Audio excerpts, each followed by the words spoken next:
nasional di era digital.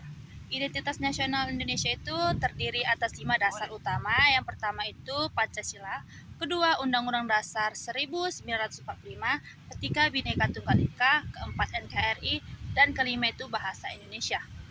Pancasila berfungsi sebagai dasar negara, Undang-Undang 1945 sebagai sumber hukum tertinggi, Bhinneka Tunggal Ika sebagai pemersatu keberagaman, NKRI menjaga keutuhan wilayah, dan yang terakhir itu ada bahasa Indonesia sebagai alat pemersatu bangsa.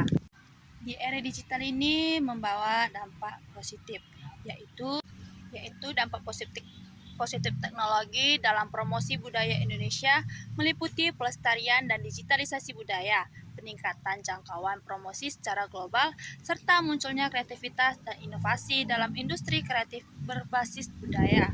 Teknologi memungkinkan budaya. Sistem ketatanegaraan Indonesia mengandung prinsip trias politika yang membagi kekuasaan menjadi 3 cabang. Yang pertama itu ada eksekutif, legislatif, dan yudikatif.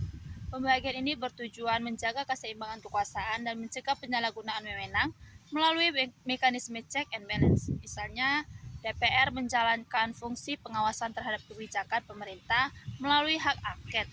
Prinsip ini selaras dengan nilai Pancasila dalam sila keempat yang menekankan musyawarah dan perwakilan rakyat dalam sistem demokrasi. Nah, demokrasi dan tantangan di era teknologi informasi.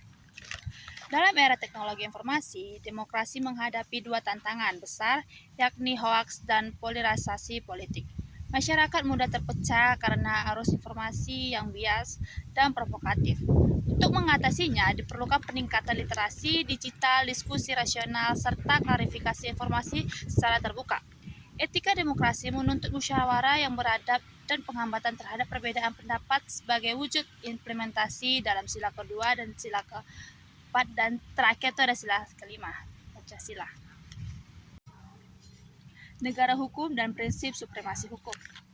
Sebagai negara hukum, Indonesia menegakkan 2 prinsip utama, yaitu supremasi hukum dan perlindungan HAM. Hukum harus menjadi kekuasaan tertinggi yang mengikat seluruh warga negara, termasuk pemerintah, dengan prinsip equality before the law, bahwa semua warga harus sama di hadapan hukum. Penegakan kasus korupsi oleh KPK menjadi contoh aktual dari penerapan prinsip ini. Nilai kemanusiaan dan keadilan sosial dalam Pancasila menjadi dasar moral bagi terciptanya keadilan hukum yang beradab. Partisipasi warga negara dan kesadaran hukum. Partisipasi warga negara dalam sistem demokrasi menjadi elemen penting untuk menjaga kehidupan berbangsa. Bentuknya antara lain menggunakan hak pilih dalam pemilu, ikut serta dalam organisasi masyarakat, serta mengawasi kebijakan pemerintah.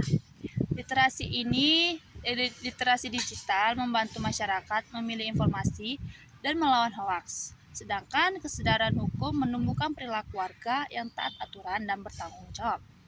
Nilai persatuan dan keadilan sosial mendorong warga untuk aktif berkontribusi sebagaimana tampak pada tingginya partisipasi masyarakat dalam pemilu 2024.